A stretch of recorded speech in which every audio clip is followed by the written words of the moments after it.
Hello.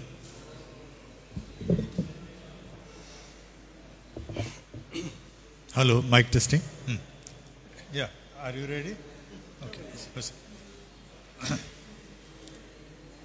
आपण प्रारंभ करू.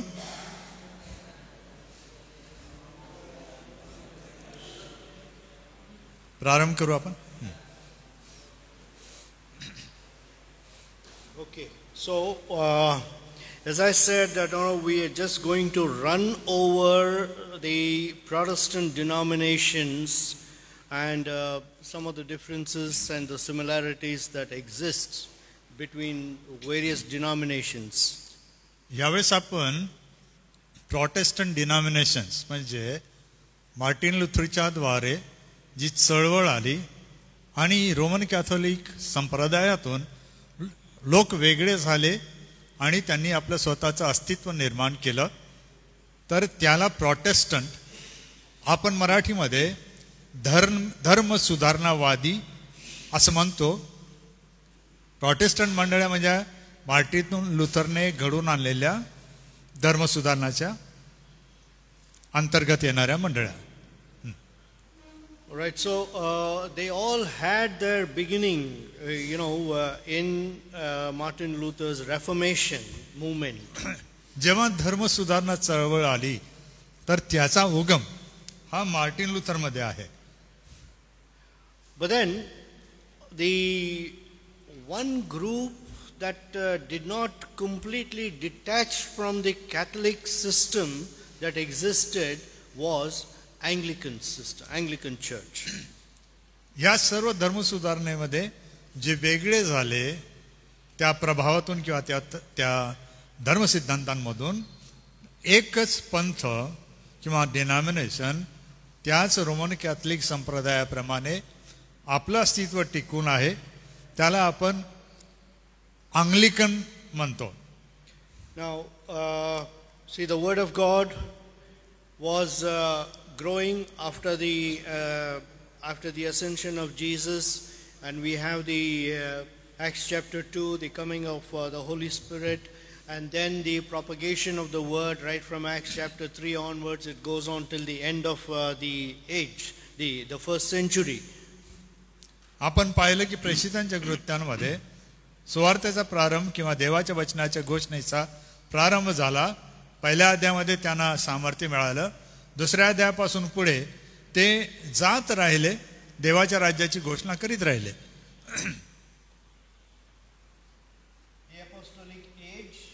त्याला आपण प्रारंभीच्या शतकाची म्हणजे या आपल्या इतिहासातील पहिल्या शतकातील मंडळी किंवा अपॉस्टॉलिक एज म्हणजे प्रेषितांचा काळ असं आपण म्हणतो. So it is during the first century, right from 33 AD onwards, 35 AD onwards, right up to the end of the first century, 100 AD or 95 AD, the death of John the Apostle. अगदी उदाहरणार्थ सन 30-33 धरलं तर तेथून ह्या युगाचा जो प्रारंभ झाला तो पहिल्या शतकाच्या साधारणपणे 95 किंवा 100व्या वर्षी संपला. त्याचं कारण असं होतं की प्रेषित योहान याचा मृत्यू झाला. And after the apostles, the disciples of the apostles, whom we refer to as early church fathers, they started. मग असं झालं, प्रेषितांच्या निर्वाणानंतर म्हणजे मृत्यूनंतर प्रेषितांचे जे शिष्य होते त्यांनी हे कार्य पुढे नेटाने चालवलं आणि त्या प्रेषितांच्या शिष्यांना आपण चर्च फादर किंवा मंडळीचे पितामह शब्द लिहून घ्या मराठीचा. पितामह मंडळीचे पितामह प्रमुख किंवा कुलाधिपती असं संबोधलं जातं. Right, that is where actually we have many of these church fathers like the Origen and Chrysostom and Irenaeus and Eusebius and Bishop of Polycarp and things like that, Bishop Polycarp. All these people, it is between the 2nd and the 4th century AD. अगदी शिष्यांचा आरंभ म्हणजे पितामहांचा पाहिला तर पहिल्या त्या या शतकांमध्ये हे शिष्यांचे शिष्य अगदी उत्कृष्ट प्रकारे आपली सेवा बजावत राहिले. त्यांची काही नावं आहे, जसं ओरिजिन आहे, क्लेमेंट ऑफ अलेक्झांद्रिया आहे, किंवा असे दुसरे आहेत. पॉलिकार्प योहनाचा शिष्य तो आहे. Right. So, thereafter, after the conversion of Constantine, the Roman emperor, somewhere in 325 AD, the church at Rome began to flourish, and it kind of became a center for Christian activities. असं झालं की Romney सम्राट कॉन्स्टंटाईन याने ख्रिस्ती होण्याचं ठरवल्यानंतर इसवी सन 325 मध्ये त्याने घोषणा केली की आम्ही ख्रिस्ती आहोत. आणि तेथून मग या रोमन कॅथलिक संप्रदायाचं प्रस्थ वाढत गेलं आणि रोम हे त्यांच्या धर्म तत्वज्ञानाचं केंद्र बनलं. But there were certain other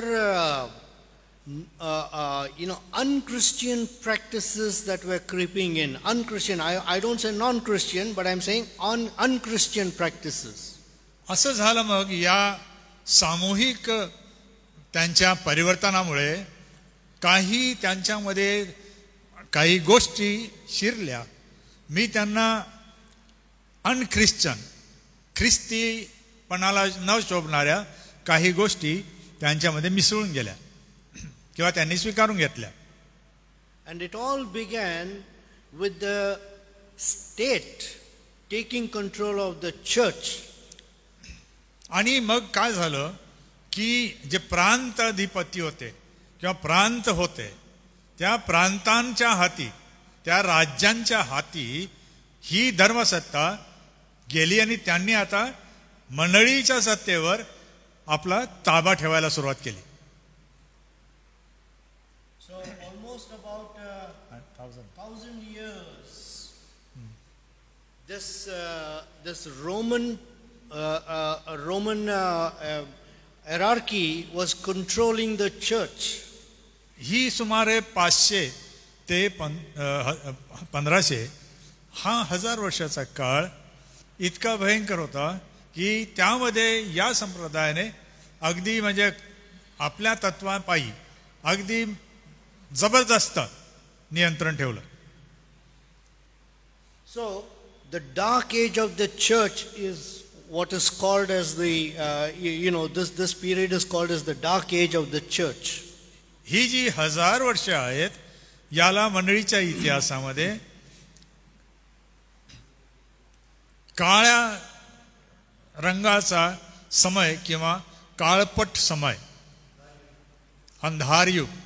thank you. अंधार युग. Why is it called so? अंधार युग का बरं संबोधलं गेलं? The apostolic age concluded with the writing of the New Testament. तुम्हाला ठाऊक असेल की आपण प्रेषितीय काळ कशाला म्हणतो, कारण त्या काळादरम्यान नव्या कराराचं लिखाण पूर्ण झाल्याने ते मंडळांपर्यंत पोहोचू लागलं. So by 90 AD the New Testament was completed.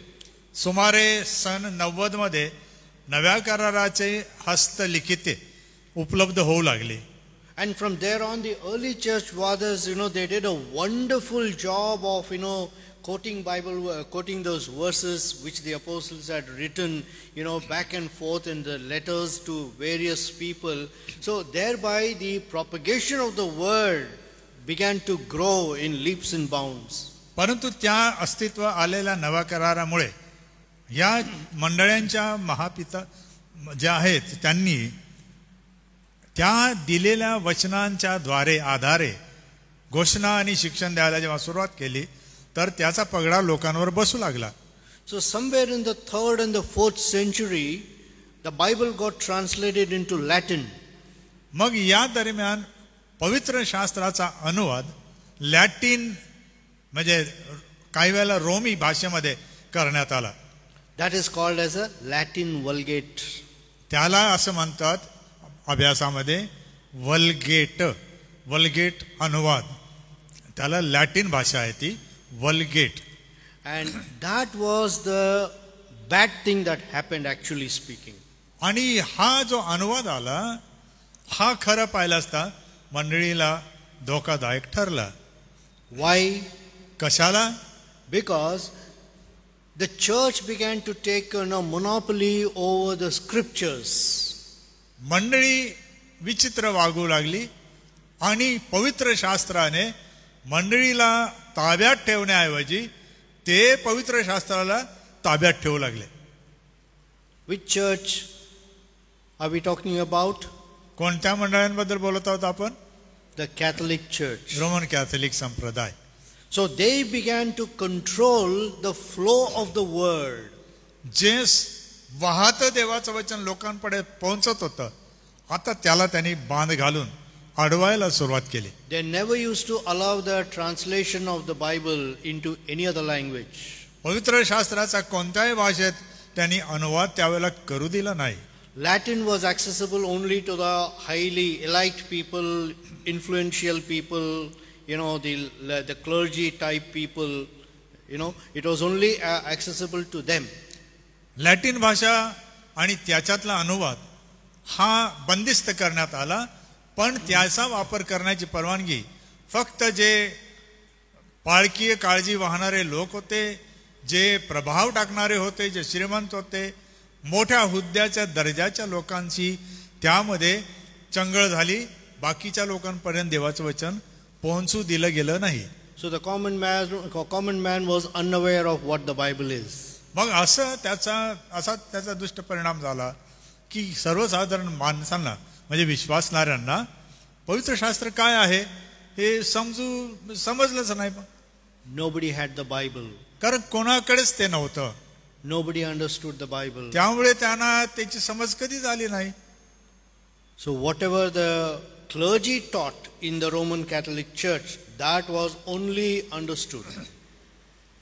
फक्त जे सांप्रदायिक शिक्षण होतं तेच देणं आणि लोक असं मानून चुकले की हेच देवाचं वचनाचं सत्य आहे.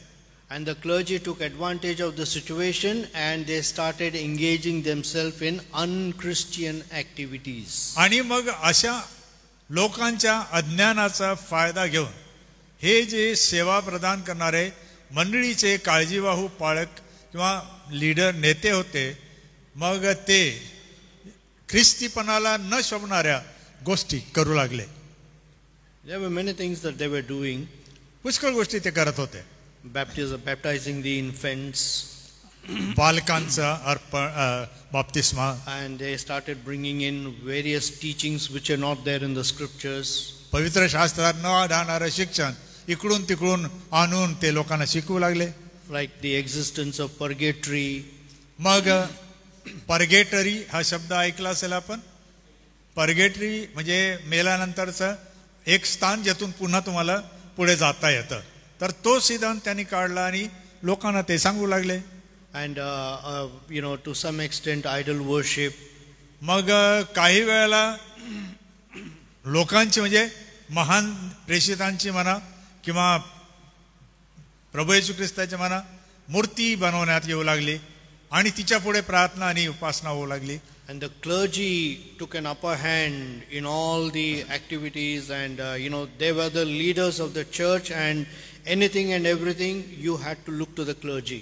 आणि मग असं झालं की हा मंडळीच्या सेवा कार्याला पुरवठा करणारा हा जो गट होता, ज्यांना आपण आपल्या भाषेत पाळक किंवा याजकीय गट होता, यांनी मग ताबा आपल्या हातामध्ये घेतला. And one of the bad practices that the church had during those times was the sale of indulgences.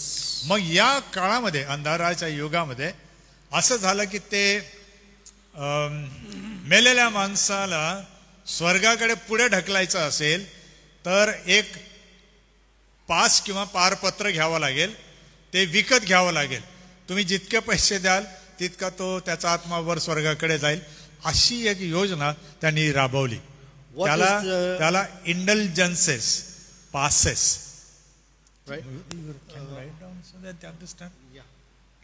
हा शब्द फार महत्त्वाचं आहे सिद्धांतामध्ये. ही फार क्लिष्ट थिअरी पण आहे, पण कधी कधी असलेलं बरं आहे. या passes, it was used called passes. Certificate or the pass of indulgence. म्हणजे एक मोठा व्यवसाय जो ख्रिस्तीमानाला शोभणारा नाही असा त्यांनी चालू केला. You can commit any sin that you want to. त्यांचं असं म्हणणं होतं की अरे छोटं मोठं पाप काय, कोणतंही घृणित कार्य करा, पाहून Then घेऊ. afterwards you go to the church, मंडळीकडे तुम्ही जा, meet the clergy, त्या तुमच्या पाळकाला किंवा त्या याजकीय सेवा देणाऱ्याला भेटा, give money, त्याला पैसा द्या, and then afterwards get the certificate that you are forgiven. आणि मग असा दाखला त्यांना अप्रत्यक्षपणे दिला जात होता किंवा प्रत्यक्ष पण, की आता तुझी सर्व पापे क्षमा करण्यात आली. So you can satisfy and pacify yourself saying that you are forgiven by God. मग असं होत असताना आपल्याला वाटणं शक्य आहे की आता माझी देवाने क्षमा केली आहे, कारण त्यांनी मला सांगितलं आहे. So you have a certificate, no problem. मग जो दाखला तुम्हाला दिला जात होता तर तो तुम्हाला मिळाल्यामुळे तुम्ही आश्वस्त होता. कोणी विचारलं कुठे चालला, स्वर्गाला. This was a roaring business of the Catholic Church. अशा प्रकारचा व्यवसाय त्या काळामध्ये निर्माण झाला. Well, during this time, somewhere in the year 1317 AD, sometime, 1370s maybe, one person, took a bold step. 1370 इसवी सनामध्ये इकडे तिकडे होऊ शकतं, एक व्यक्ती अशी निघाली की तिने धैर्याने एक मोठं पाऊल उचललं. And that was John Wycliffe. आणि त्याचं नाव जॉन विक्लिफ असं आहे. You heard the name John Wycliffe? तुम्ही ऐकलं का जॉन विक्लिफ? Wycliffe translation. हा, Yeah. जे बायबलचं भाषांतर किंवा अनुवाद करणारं जगातलं एकमेव महामंडळ आहे. त्याचं नाव आहे विक्लिफ बायबल ट्रान्सलेटर्स. विक्लिफच्या नावाने निर्माण झालेलं पवित्र शास्त्र भाषांतरकारांचा मोठा समूह. So in the 13th century or 14th century, John Wycliffe for the first time translated the Latin Bible into English. मग त्या काळामध्ये याने म्हणजे जॉन विक्लिफने लॅटिन भाषेतल्या पवित्र शास्त्राचा अनुवाद हा त्यावेळेच्या इंग्रजीमध्ये केला. So in those days it was called Middle English, okay? Because the language that was being used, it is known as Middle English.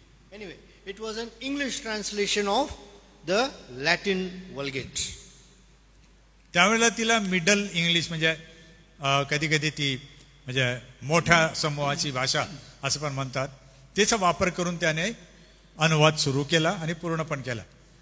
And looking at this one, and because now the English translation was available, somebody read it and that person also got encouraged.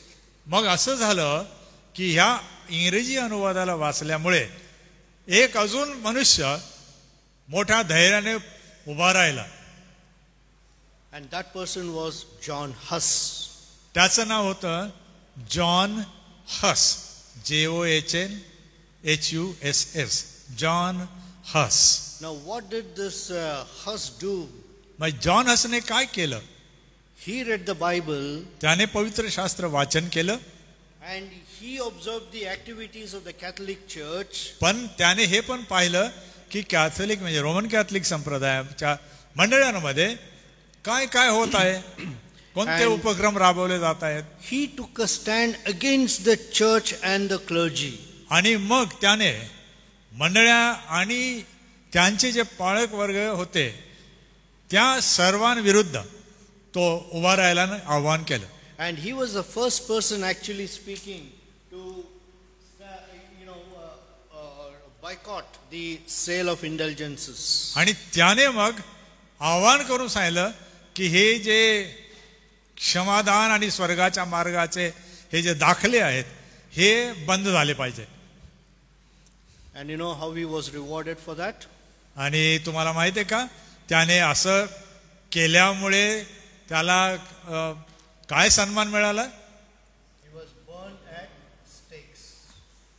त्याला मोठा खांब त्याच्या भोवती बांधून त्याला जाळून मारण्यात आलं. He was burnt alive. जिवंत जाळून मारण्यात आलं. Just because he raised his voice against the established Catholic Church and their wrong practices. अधिकाराने संपन्न आणि स्थापित असलेल्या ख्रिस्ती धर्म सत्तेला आव्हान केल्यामुळे त्याला आपला जीव द्यावा लागला. And thereafter in 1517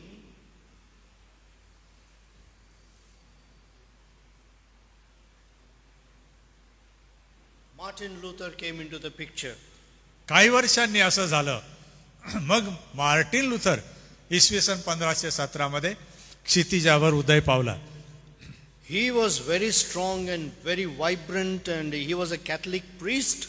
And then he himself, after reading the Bible, came to know that, these are the wrong practices which the church is indulging in.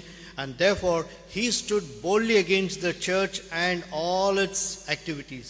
Martin Luther आवेशी होता, बुद्धिमान होता, त्यातल्या त्यात रोमन कॅथलिक महामंडळाचा तो याजक पण होता, म्हणजे प्रिस्ट होता. आणि त्याने हे जेव्हा सर्व पवित्र शास्त्र वाचल्यानंतर त्याची तुलना करून पाहिलं तर ते भयानक कृत्य त्याला दिसली आणि त्याने त्याच्या विरुद्ध लढा देण्याचं ठरवलं. And that movement which Martin Luther started was called Reformation movement. आणि ही जी चळवळ या अशा अनिष्ट ख्रिस्ती प्रथांविरुद्ध निर्माण झाली तिला रिफॉर्मेशन मूवमेंट किंवा सुधारणावादी चळवळ असं इतिहासामध्ये संबोधण्यात येतं. Now that happened in Wittenberg in Germany on October 30th. 13 ऑक्टोबरला जर्मनीमध्ये विटेनबर्ग नावाचं जे स्थळ आहे तेथून याचा प्रारंभ झाला. And the movement spread all over Europe. आणि ती जी छोटीशी ज्योत त्याने पेटवली त्याने संपूर्ण युरोपाला आपल्या कह्यात घेतलं. तो ती ज्योत आणि ती आग सगळीकडे पसरली. So the Reformation movement had some principles. या सुधारणावादी चळवळीची काही तत्वे होती. It is not the certificate of indulgences that is going to bring salvation and forgiveness to people, but it is justification by faith.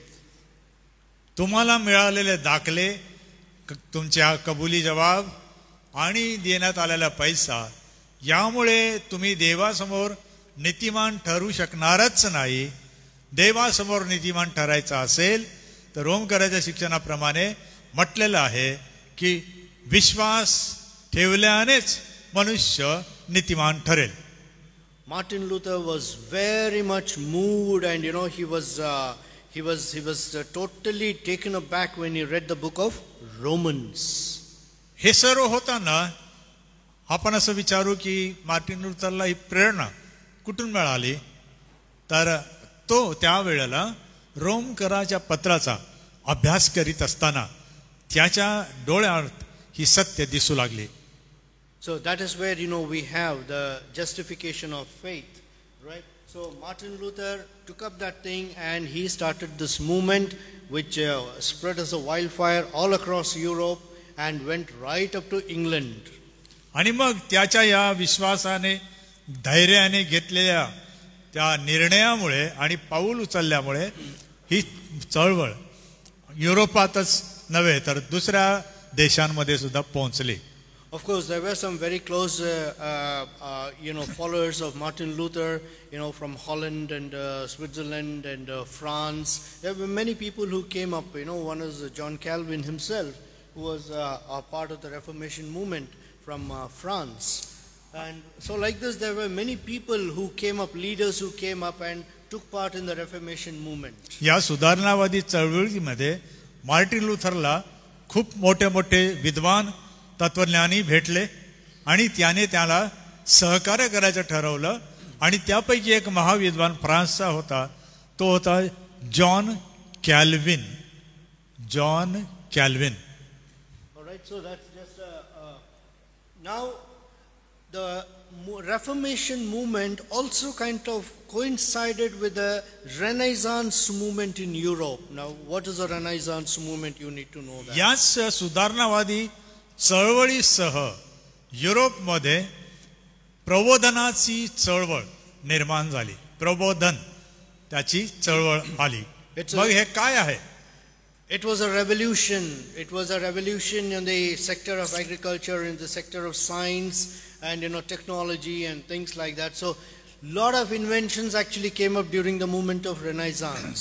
प्रबोधनाच्या चळवळीमध्ये काय घडलं तर लोक प्रगतिशील बनू लागले, वैज्ञानिक दृष्टिकोन बाळगू लागले, अध्ययन करू लागले, शोध लावू लागले आणि तंत्रज्ञान निर्माण करू लागले आणि त्यामुळे शेतकीचे व्यवसाय किंवा इतर काही व्यवसाय, बांधकाम किंवा कला या क्षेत्रामध्ये मोठी प्रचंड क्रांती घडली. You know why all this happened? हे कशाला घडलं तुम्हाला माहित आहे का? As a result of the Reformation movement, the word of God became available for common man. हे अशा प्रकारचं प्रबोधन युरोपामध्ये होण्याचं कारण काय की पवित्र शास्त्राची अनुवादित आवृत्ती लॅटिन मधून इंग्रजीत करण्यात आल्यामुळे लोकांना ते प्राप्त झालं. Therefore, if you look at the history of Europe from the 16th century right up to the 18th century, you find a whole lot of scientists coming out.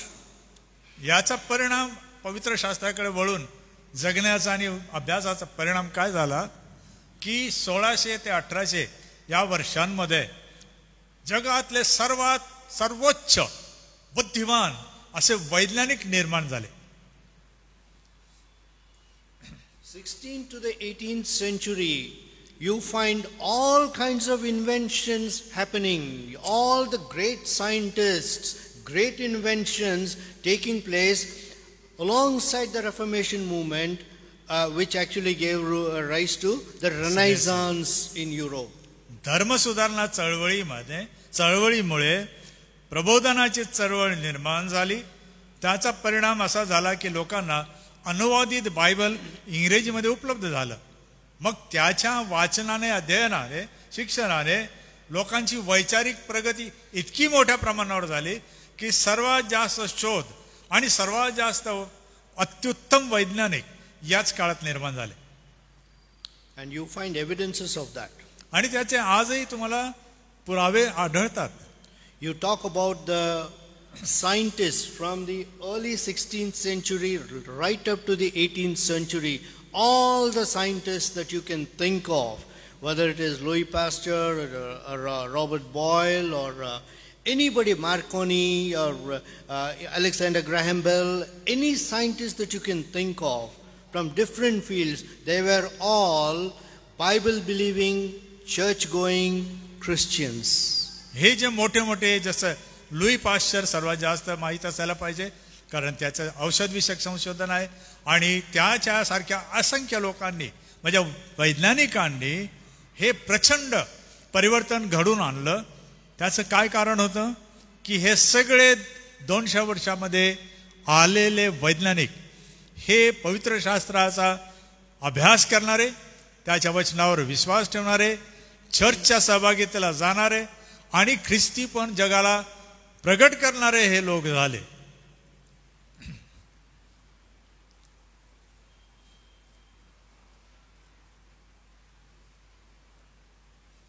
You may know some names like Robert Boyle, Robert boil आणि Newton. Newton. गुरुत्वाकर्षणाचा सिद्धांत ज्याने शोधला तो Newton. Why I am mentioning these two names is these They were scientists in their own stature, but they were also theologians.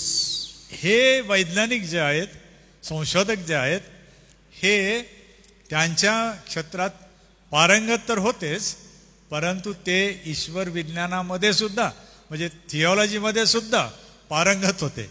They have written books on theology, various topics, biblical topics. त्यांनी theology म्हणजे पवित्र शास्त्राच्या धर्मसिद्धांत आणि व्याख्यांवर मोठे मोठे ग्रंथ लिहिलेले आहेत. They were Bible believing Christians. पवित्र शास्त्रावर विश्वास ठेवणारे हे महान वैज्ञानिक होते. Top scientists of the world. जगातले सर्वश्रेष्ठ वैज्ञानिक आणि संशोधक. You know, that shows that when the word of God seeps in, it can bring about a great transformation. This is the evidence. मी हे सांगताना तुम्हाला मला प्रोत्साहन देऊ द्या की जेव्हा पवित्र शास्त्र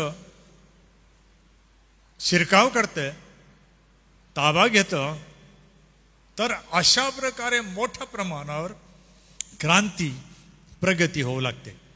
There is no place in the world from where you find groups of scientists coming to, coming up with the inventions like the one that we see in Europe. आजच्या युगातले वैज्ञानिक जे आहेत ते खूप उत्तम आणि तज्ञ वैज्ञानिक जरूर आहेत, परंतु या काळातल्या वैज्ञानिकांनी केलेल्या शोधांसारखा शोध ते अजून लावू शकलेलं नाही. त्याच्यावरून ते पुढे प्रगती करतात. Why did it happen only in Europe? Why not in any other continent? युरोपातच हे का घडलं, इतर खंडांमध्ये का नाही घडलं? This is where actually there was a great dearth for the word of God, and this is where the word of God came into abundance. फरक हा आहे, एका खंडामध्ये देवाच्या वचनाचा भरपूर साठा मिळाला, बाकीच्यांकडे दुष्काळ राहिला. You won't find any scientists from US and Africa or Arabia or Australia. No, nowhere. They are all European scientists. तुम्ही जर बघाल या काळातले वैज्ञानिक तर इतर देशातले खंडातले कुठेच दिसत नाही, युरोपातलेच हे होते. You find the Germans, you find the French, you find the Swiss, you find the Dutch. We find the people from other surrounding places of England and things like that. You don't find it anywhere else. युरोपामध्ये असणाऱ्या या देशांमध्ये अगदी Netherland म्हणा किंवा France म्हणा किंवा Germany म्हणा, Switzerland म्हणा, हे देश प्रगतिशील बनू लागले, कारण त्यांच्यामध्ये शिरलेला देवाचा वचनाचा जो प्रभाव होता त्याने उत्तमातले उत्तम वैज्ञानिक आणि संशोधक निर्माण केले. Well, that's on the technological side of it, but what was happening on the spiritual side? आता समजा हे तर तंत्रज्ञान विषयक क्षेत्र आपण पाहत आहोत, तेथे असं झालं, परंतु आध्यात्मिक क्षेत्रामध्ये काय झालं? The church in England actually started joining the Reformation movement. Church of England किंवा इंग्लिश महामंडळ जे होतं त्यांनी सुधारणावादी चळवळीमध्ये सहभागी व्हायचं ठरवलं होतं. But there is something between the church in Rome and the church in England. मग असं काय झालं की रोम मधील महासंघटन आणि युरोपाचं संघटन त्याच्यात काहीतरी झालं. The church was controlled by the state in Rome. Rome मध्ये महामंडळ जे निर्माण झालं होतं त्याचं मंडळीवर नियंत्रण आणि ताबा होता. And that started duplicating even in the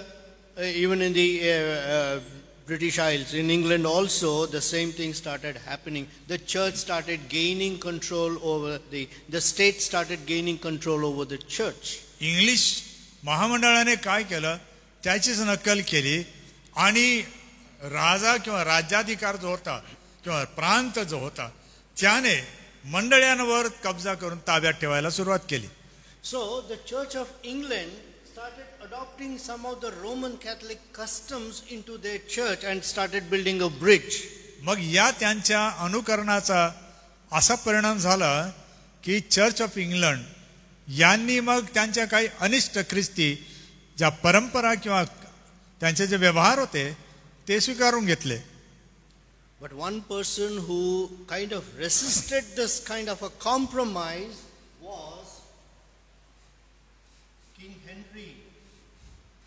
या संघर्षामध्ये एक राजा झाला इंग्लंडचा, राजा Henry. Henry the Eighth. Henry ही एक राजघराण्याची वंशावळी आहे. त्याच्यामध्ये 8वा राजा जो आहे तो, त्याने मग या प्रकारच्या प्रवृत्तींना विरोध करायला प्रारंभ केला. Now that fellow had a self-interest, actually speaking. परंतु खरं पाहिलं तर त्याचा त्याच्यामध्ये काही स्वार्थ पण होता. Yeah, this guy, he wanted to divorce his wife, Catherine, and he went to the clergy, the Church of England, and asked, that, he wants to divorce his wife. But the clergy said, no, we cannot allow this thing. The annulment cannot be allowed. And therefore, this fellow, Henry VIII, he overthrew the clergy and got rid of the influence of the church, of the Catholic Church from the Church of England. असं झालं की राजा हेनरीची पत्नी Catherine ही होती, त्यांचं बी नसलं आणि त्याला घटस्फोट हवा होता, म्हणून तो त्या ठिकाणी नेमलेल्या प्रिस्ट किंवा याचकांकडे गेला आणि त्यांना विनंती केली की आमचा घटस्फोट होऊ द्या आणि आमचं लग्न संपू द्या. ते त्याला म्हणाले नाही, आम्ही असं करणार नाही. राजाला फार राग आला आणि त्याचा परिणाम असा झाला की त्याने या सर्व पाळक स्वार्थी किंवा याचकीय सेवा देणारे लोक होते त्यांना तिथून काढून बाहेर फेकून दिलं. And Henry VIII was a good king, actually speaking. खरं पाहिलं तर स्वभावाने हा 8वा हेनरी राजा चांगला होता. And he was very ardently following Martin Luther's Reformation movement. आणि मार्टिन लुथरची जी धर्म सुधारणा चळवळ आहे त्याचा तो अनुयायी होता. He stood for the faith. तो विश्वासासाठी खंबीरपणे उभा राहिला. And later on, actually, he was honored very much. कालांतराने या राजाचा महासन्मान झाला. And he was given a title.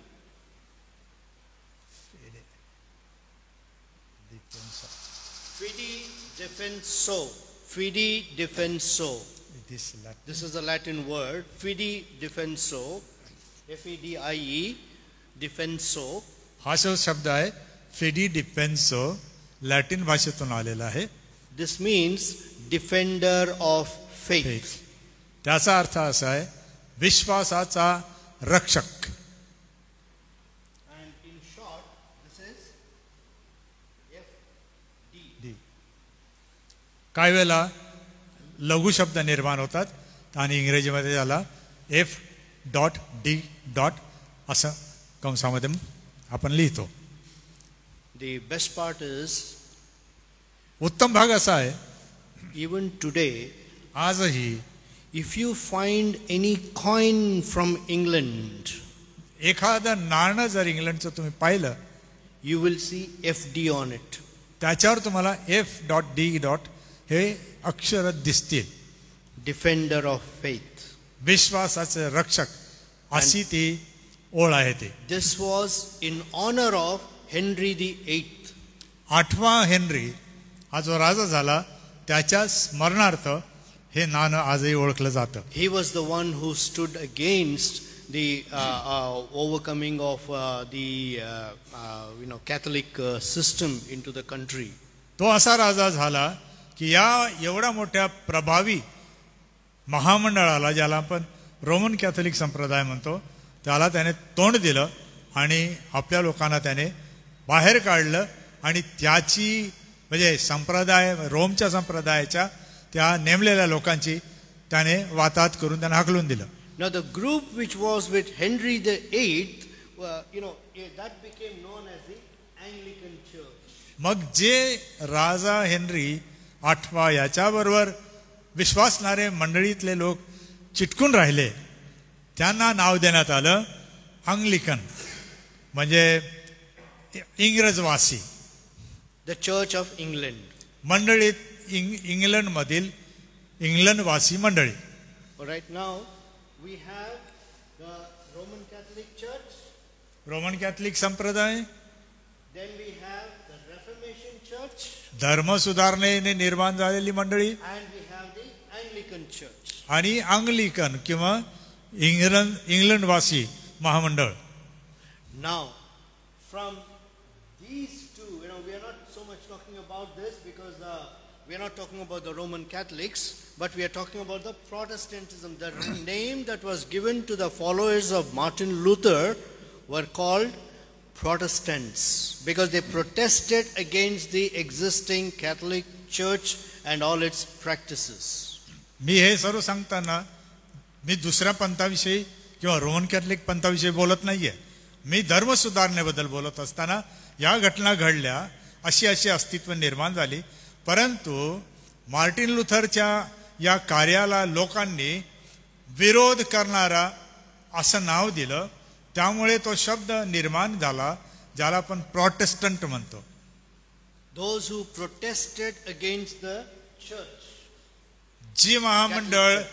जे महामंडळ अख्रिस्ती व्यवहार आणि वागणूक आणि धर्म आचरण करत होते त्यांच्या विरोधामध्ये उभं राहणारे आणि विरोध करणारे लोक कोण, तर ते प्रोटेस्टंट.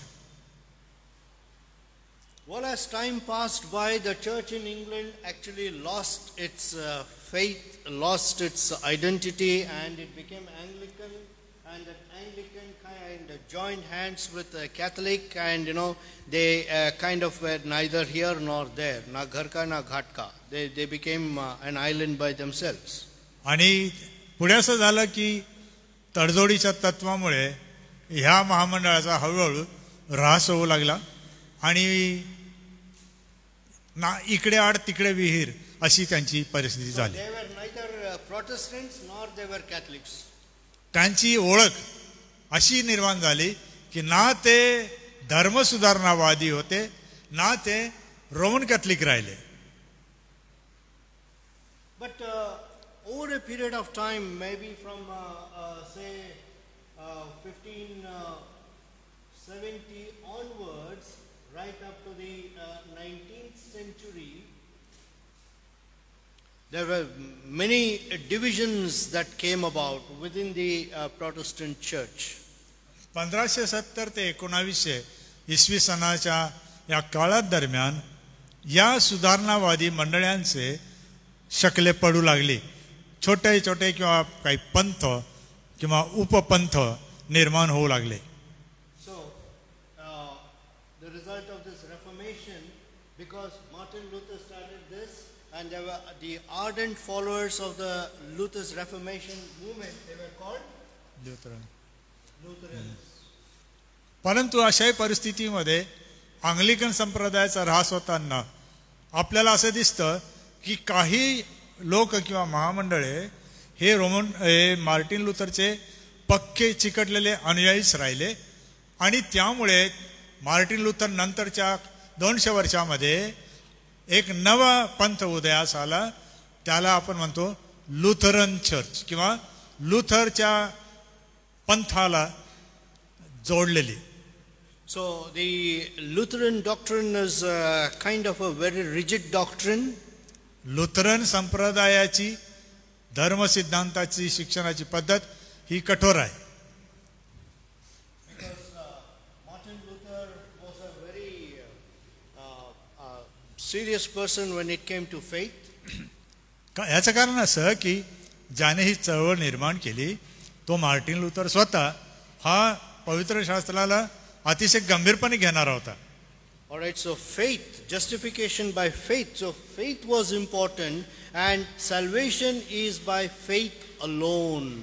आणि मग त्याने जे तत्व सांगितलं होतं की मनुष्य विश्वासाने नीतिमान ठरतो आणि तारण केवळ आणि केवळ विश्वासाच्या द्वारेच मिळतं. There are quite a few things, which the Lutherans are known for. Alone, alone, alone. तुम्हाला लुथरन जर ओळखायचे म्हटले तर काही शब्द त्यांच्या घोषणामय आहेत. त्याला म्हणतात एकमेव, एकमेव, एकमेव असं मराठीत आहे, परंतु लॅटिनमध्ये ते सांगतील. Faith alone. फक्त आणि फक्त एकमेव विश्वास. It is not the certificates, it is not this, it is not that, it is not clergy, it is not liturgy, it is not practices, nothing. By faith you are saved. तुमची धर्म कारण कर्मकांड, तुमचे पाळक सुवार्तिक याजकगण काय असेल ते असेल, त्यांचे दाखले, याच्यामुळे आपलं तारण होत नाही. आपलं तारण केवळ येशूवरील विश्वासाने होते. ह्याला तो पक्का चिटकून राहिला. And the second thing, they talk about is the Bible alone. मग लुथरन अजून एक घोषवाक्य वापरतात, एकमेव पवित्र शास्त्र. 16 scripture. Yeah.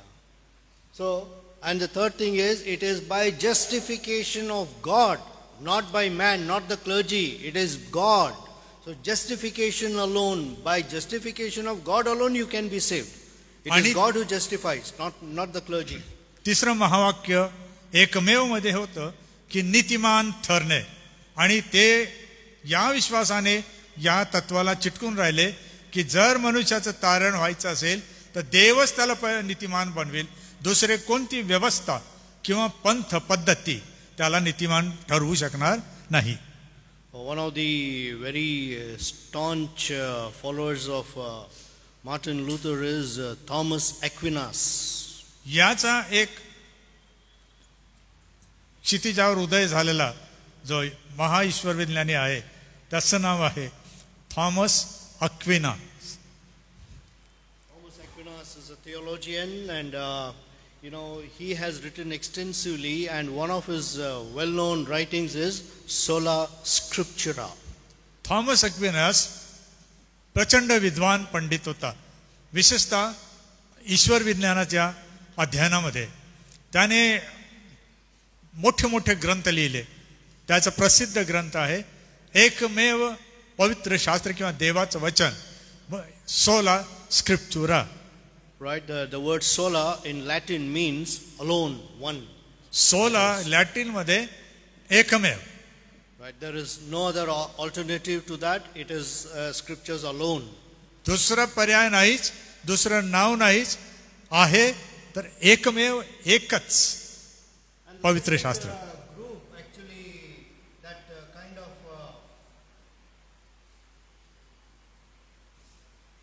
came about as a result of this belief system is Presbyterians.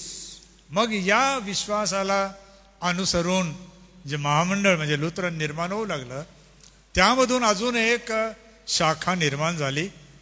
तिला वडील मंडळ संचालन करणाऱ्यांच्या गटाने मंडळी चालवणे म्हणजे प्रेस्बिटर या नावाने त्यांना ओळखू लागले. Presbyterian was against the Roman Catholic clergy system. Presbyterian जे आहेत ते रोमन कॅथलिक धर्मव्यवस्थेच्या म्हणजे कर्मकांड कामकाज करणाऱ्या पाळकांच्या व्यवस्थेच्या अगदी उलट होत आहे. Presbyteros in Greek, it means elder or a overseer. Presbyter किंवा ग्रीक मध्ये प्रेस्बिटरॉस हा जो शब्द आलेला आहे त्याचा अर्थ होतो वडील. It is not one person sitting somewhere, he controls 10-15 churches or the whole country's churches. No. Each church must have its own leaders. प्रेस्बिटरस या शब्दामुळे एक नवी व्यवस्था आली.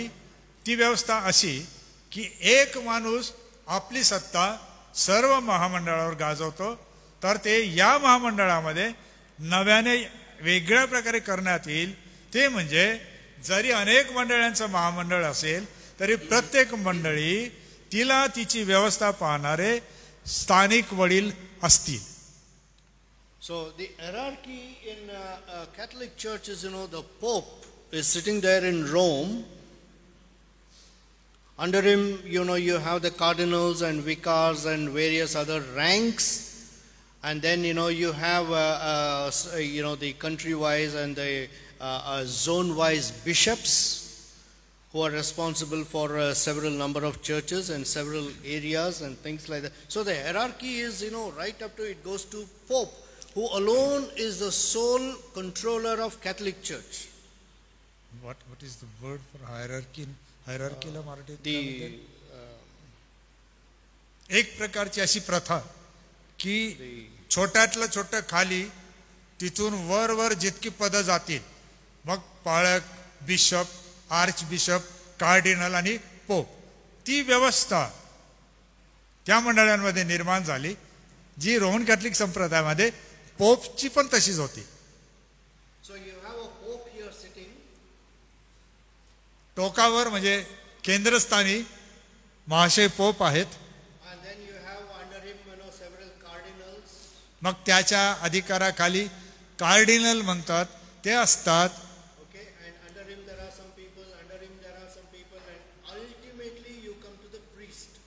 आणि मग निरनिराळ्या प्रकारचे पदाधिकारी निर्माण झाल्यावर शेवटच्या टप्प्यामध्ये जो येतो तो प्रिस्ट किंवा पाळक असतो.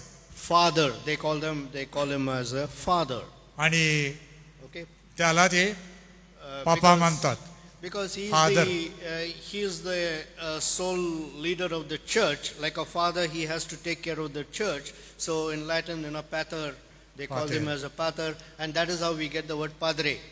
आणि तुम्हाला लक्षात घ्यायला पाहिजे की हा जो शब्द आला काळजी घेणाऱ्या शेवटल्या टप्प्याच्या पाळकाला तो शब्द निर्माण झाला ग्रीक होता पातेर त्याच्यावरून तो अपभ्रंश होऊन तो पादरी बनला आणि आपल्या इथे तो प्रचलित होता. पाळकाला पूर्वी हिंदी भाषेमुळे पादरी असं म्हणत होते किंवा पॅड्रे खरा उच्चार पॅड्रे आहे. Right, so there we have the Presbyterians, and thereafter several groups started growing. Splinters, we call splinters. They kind of got divided amongst themselves for various reasons. Yeah. Oh, okay.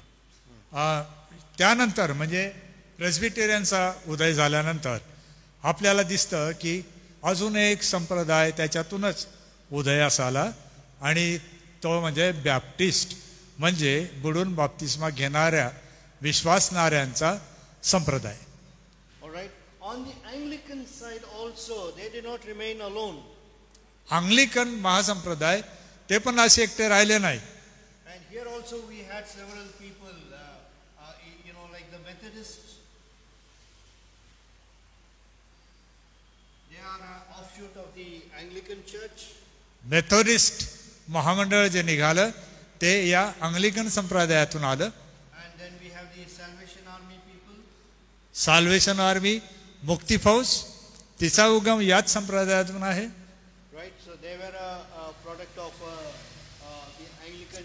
They are a division of the Anglican Church. अंग्लिकन मंडळांच्या उपगटांमध्ये हे निर्माण झालेले गट होते. And then we have the Episcopal Church.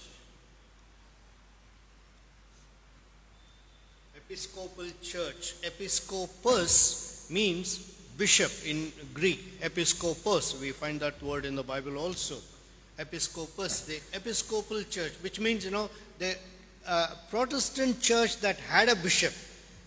आणि तुम्हाला ठाऊक आहे एपिस्कोपल आहेत आणि त्यांचा उदय येथूनच झाला आणि एपिस्कोपल चर्च म्हणजे ज्यांचा प्रमुख बिशप आहे.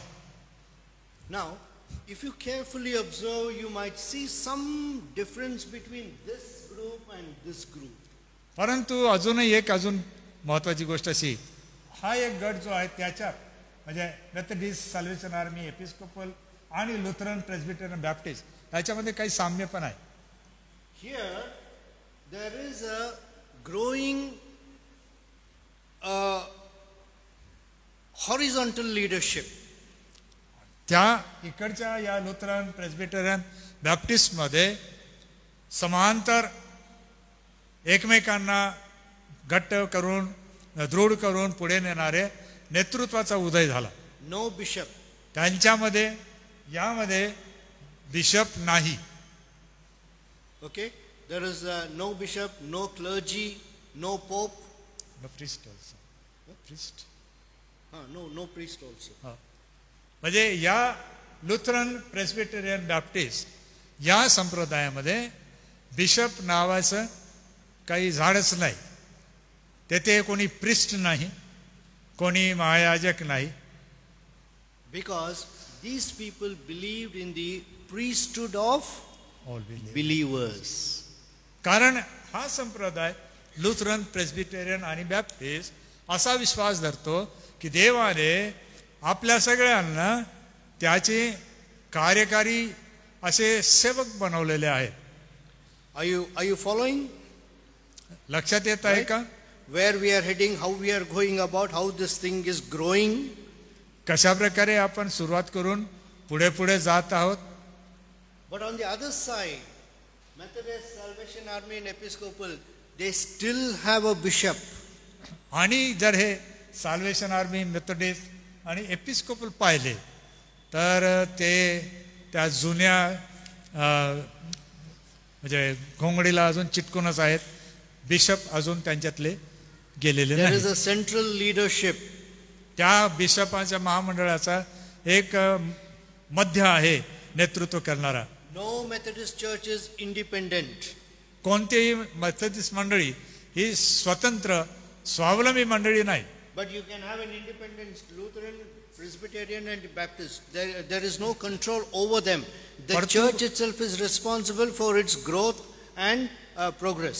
ज्यांच्यावर कोणत्याही महामंडळाचा अधिकार नाही अशी स्वतंत्र गट मंडळ्या सुद्धा आज अस्तित्वात आहे. परंतु ते एपिस्कोपल, मेथोडिस्ट ह्याच्यामध्ये मोडत नाही. ते येतात लुथरन, प्रेस्बिटेरियन आणि बॅप्टिस्टमध्ये. येथेच त्यांना जागा आहे कारण त्यांचा एक असा कोणी प्रमुख नेता कोठेही नाही. मंडळीच स्वतःचं नेतृत्व करते. Their belief system is more or less similar, and their belief system is more or less similar. या दोघींमध्ये थोडंसं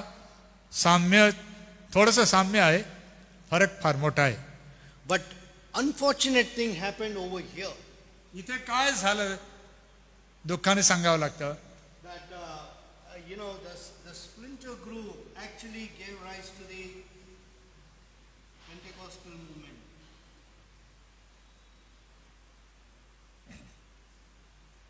या मेथोडिस्ट, साल्वेशन आर्मी, एपिस्कोपल यांनी मग पेंटिकॉस्टल चळवळीला निर्माण केलं. But it almost 1901 at Canada, the charismatic movement started actually 1901. 1900च्या साला दरम्यान कॅरिस्मॅटिक नावाची चळवळ कॅनडा देशामध्ये निर्माण झाली. This place called the Azusa Street. I'll close, yeah. एक नाव प्रसिद्ध आहे इतिहासामध्ये मंडळाच्या, ते आहे आसुझा स्ट्रीट किंवा आसुझाचा रस्ता. Right there, one of the lady, she started this movement, and now today that is called as the charismatic movement. एका महिलेने ही कॅरिस्मॅटिक म्हणजे पवित्र आत्म्याच्या अवतरणावर, दानांवर विश्वास ठेवणारे महामंडळ ह्याला तिने आकार दिला. And 1901 onwards till the present day, that continues under several smaller divisions within the Pentecostal circle we see. आणि काय झालं मग पुढे या पेंटिकॉस्टल चळवळीमध्ये पण छेद होत गेले आणि त्यांचे पण स्वतःचे छोटे छोटे महामंडळ पुढे निर्माण झाले. आपल्याला ठाऊक असेल ते कदाचित. And today if we are to kind of look at the Protestantism as a group, you find at least about 500 to 600 divisions, denominations. मग या सुधारणावादी चळवळीने निर्माण झालेल्या प्रोटेस्टंट महामंडळामध्ये काय झालं, इथे सुद्धा अशा प्रकारे आज 500 ते 600 हे उपमंडळे निर्माण झालेले आहेत. So somewhere along the line, we have lost the truth. त्याचं कारण हे, जे पवित्र शास्त्र सत्य होतं आपण त्याकडे दुर्लक्ष केल्यामुळे आपल्यापासून ते निसटून गेलं. You start emphasizing on one truth of the scripture, one doctrine of the scripture, one teaching of the scripture, you will end up in one of these groups. जर तुम्ही एकच एक गोष्ट सिद्धांताची कराल आणि त्यावर जर अडून राहाल तर तुम्ही या गटामध्ये जाऊन मोडाल, ज्याच्यातून मेथडिस्ट, साल्वेशन आर्मी, एपिस्कोपल, पुढे पेंटिकॉस्टल संप्रदाय, तुम्ही तिकडे जाऊन मोडाल. कारण तुमचा सिद्धांत एकच आहे, त्यावरच तुम्ही विश्वास ठेवणार. Because these people are, focused on one particular issue and one particular doctrine, one particular practice. या चळवळीचं प्रमुख लक्षण काय आहे की त्यांचा एकमेव काहीतरी सिद्धांत असतो किंवा विचारधारा असते, ते त्यालाच चिटकून राहतात. वर्षानुवर्ष काही बदलत नाही, तसेच राहतात. But here there is a scope. At least here these people are open enough to learn and keep up to the demands of the scripture. आणि इकडचा जो गट आहे लुथरन, बाप्टिस्ट, प्रेस्बिटरियन, यामध्ये की ह्या मतवाद्यांमध्ये खुलं मन आहे की आपण आपल्या सिद्धांताचा अभ्यास केल्यावर जर पवित्र शास्त्राचं सत्य कळलं तर आपण ते बदलून घ्यायला पाहिजे. या मताचे हे लोक आहेत. One of the other groups here is the STA, Seventh-day Adventist, also comes under the Anglican group, actually, the other side of the table. शनिवार मिशन आपल्याला आठवतं का? शनिवार मिशन, ज्याला सॅटरडे ॲडव्हेंटिस्ट आपण म्हणतो. As it goes growing, you will see that there is an increasing deviation from the truth. हळूहळू बघा काय होत आहे की जे सत्य, अनंत असे सत्य पवित्र शास्त्राने शिकवलं, त्याच्यापासून हे ढळले, बहकले, वेगळे झाले. So you see that eventually it ends up in the charismatic movement, that side of the chart. आणि मग मी काय सांगितलं तर त्याचं कारण हे की अशा त्यांच्या स्वतःच्या एकाच सिद्धांताच्या एकाच मतावर जोर देऊन जगत राहणारे पंथ निर्माण झाले किंवा उपगट निर्माण झाले. त्यापैकी हे कॅरिस्मॅटिक पेंटिकॉस्टल आहेत, जे मी बाजूला लिहिलं. Now if we don't want to kind of get swayed along with any of these groups, it becomes our responsibility to see that we stick to the scriptures, we study the scriptures, interpret the scriptures, understand the scriptures and apply the scriptures. जर आपल्याला या अशा भेडसावणाऱ्या प्रश्नांना तोंड द्यायचं असेल, आपल्या लोकांना जर बहकून जाऊ द्यायचं नसेल, तुम्ही स्वतः बहकून या पंथांच्या नादी लागायचं नसेल, तर पवित्र शास्त्राकडे वळा. पवित्र शास्त्राचं सत्य अध्ययन करा. पवित्र शास्त्राने प्रगट केलेल्या सत्यांना मजबूत धरा. तुम्ही कधीही बहकणार नाही आणि तुम्हाला कोणी बहकू देणार नाही. आमिष येतील, तुम्ही पळणार नाही. It's a very simple test. एक छोटीशी परीक्षा यासाठी याची. If there are 10 people speaking to you and giving you 10 different versions of the truth, समजा 10 लोकांचा एक गट आहे आणि एका सत्याचा उलगडा ते 10 वेगळ्या वेगळ्या प्रकारे करतात. how do you know who is telling the truth? कसं समजेल की सत्य कोणामध्ये आहे? what do you do? कसं?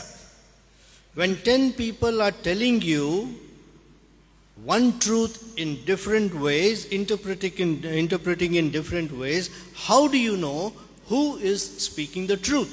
जर 10 प्रकारचे लोक 10 एका सिद्धांतावर किंवा एका वचनावर 10 प्रकारची मतं प्रगट करतात, तर आपण कशावरून समजावं की या 10 मध्ये खरं बोलणारा किंवा सत्य कोणाकडे आहे?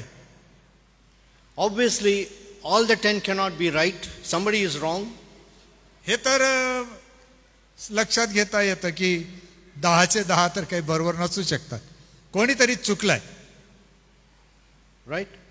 It is possible all 10 can be wrong, but all 10 cannot be right.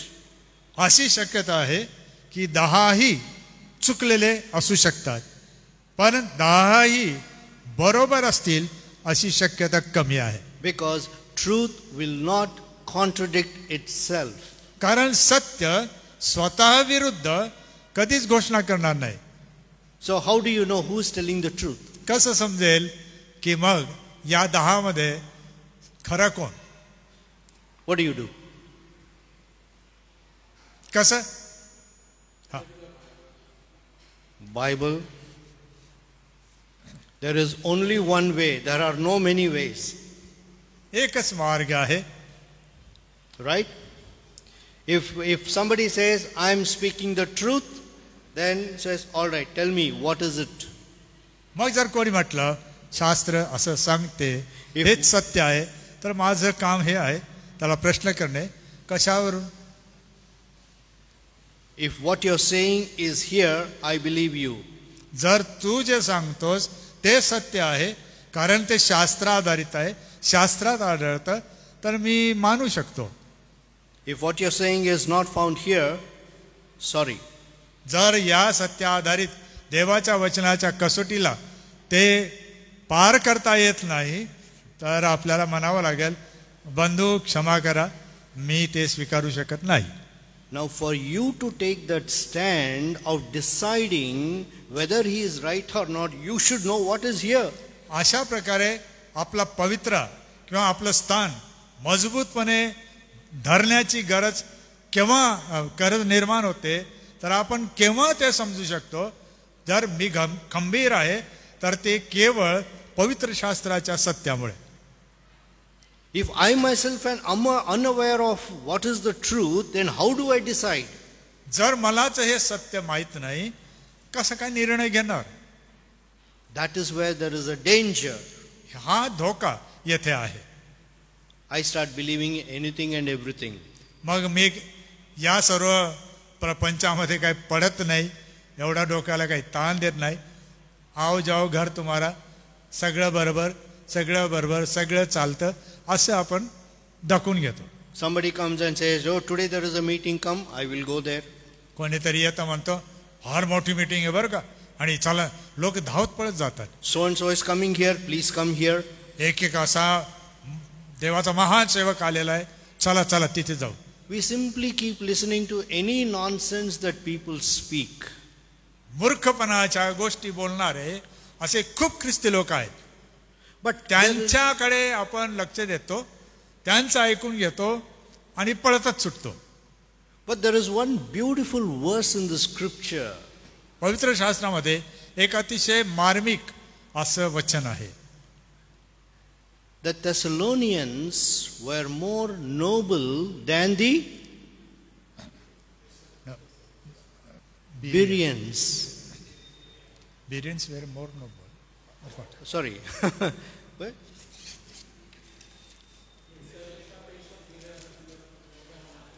Acts chapter 17 verse 11, I think. Yeah. Acts 17, 11. It is the Thessalonica. The Bereans were noble. The Bereans were more noble than the Thessalonians. In what? कशामध्ये बिरियकर किंवा बिरियाचे लोक हे तेसलोनिका करापेक्षा मोठ्या मनाचे होते. What did they do? काय केलं त्यांनी?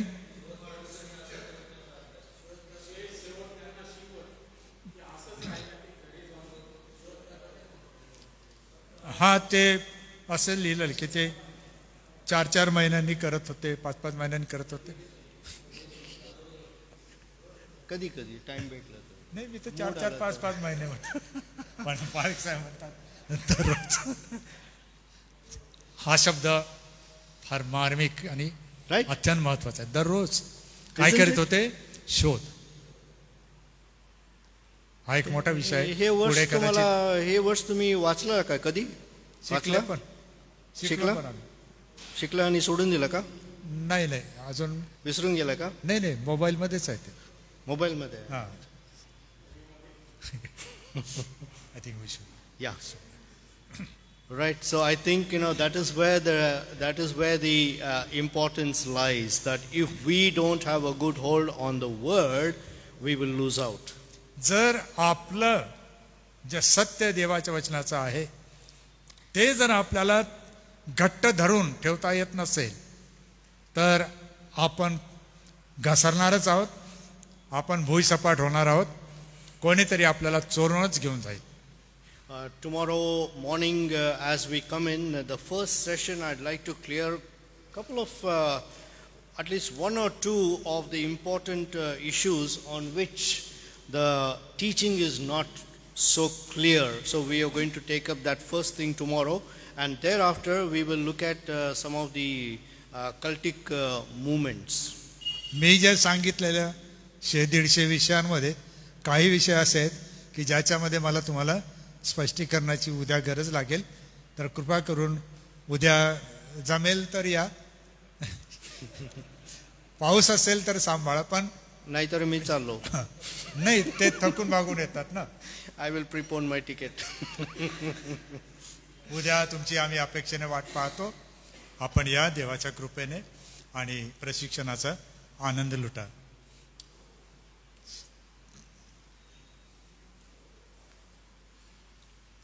आज दिवसभरच्या या संपूर्ण सेवेसाठी मी परमेश्वर पित्याला धन्यवाद देतो. मान्य पास्टर नरेश आणि रेव्हरंड जी जयकर पाळक साहेब यांचं मी मनपूर्वक आभार मानतो.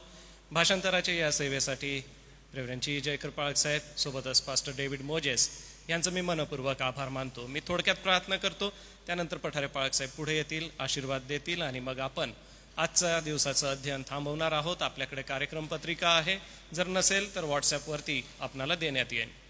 दयाळुदेव बापा, आभार मानतो. दिवसभर अतिशय चांगला वेळ आम्ही घालवला व ही पवित्र शास्त्रातली तत्वे समजून घेऊन आमच्या विश्वासाला आम्ही मजबूत केलं. जे ऑनलाईन आमचे प्रियजन बघत आहेत प्रत्येकाला देवबापा तू सहाय्य कर व या पवित्र वचनाच्या द्वारे आम्हाला नवी दृष्टी दे, यासाठी की आम्ही वचनामध्ये स्थिर राहू व आमच्या सोबत असलेल्या मंडळीला देखील तुझ्या वचनामध्ये स्थिर करू. आम्ही पास्टर नरेश यांच्यासाठी आभार मानतो. त्यांचं येणं आशीर्वादित केलं, त्यांच्याद्वारे जे अध्ययन आम्हाला मिळतंय ते तू आशीर्वादित कर. भाषांतराची सेवा करीत असताना रेव्हरंड जी जयकर पाळक साहेब सोबतच पास्टर डेव्हिड मोजेस यांच्यासाठी आम्ही आभार मानतो. या प्रियजनांचं तू सहाय्य कर. आम्ही दे बापा आमचे अध्यक्ष महोदय यासोबतच संपूर्ण चर्च कमिटी सगळ्यांचा आभार मानतो. आजच्या या सेमिनारसाठी होणारं सेमिनार संपूर्ण येणारे दिवस आशीर्वादाने भरून टाक. जे आमचे प्रिय बंधू वेगवेगळ्या ठिकाणाहून प्रवास करून येथे आले त्यांचं येणं आशीर्वादित कर परमेश्वरा. पाणी पावसाचं प्रत्येकाला संरक्षण तू दे. ही प्रार्थना प्रभू येशूच्या नावाने मागतो म्हणून तो ऐक. आमेन. पाळक साहेब पुढे येतील, आशीर्वाद देतील आणि मग आपण समाप्त करू. आणि आता आपला तारणारा प्रभू येशू ख्रिस्ताची कृपा, देवबापाची प्रीती आणि पवित्र आत्म्याची गोड संगती या सेमिनारमध्ये आलेल्या सर्व सेवक वर्गांबरोबर, आमच्या एस ए चर्च आणि एस एमच्या सेवा कार्याबरोबर, आमचे पास्टर नरेश आणि त्यांच्या सेवा कार्याबरोबर, देवाची मंडळी आणि इस्रायल राष्ट्र याबरोबर आता आणि सदा सर्व काळ असो. आमेन.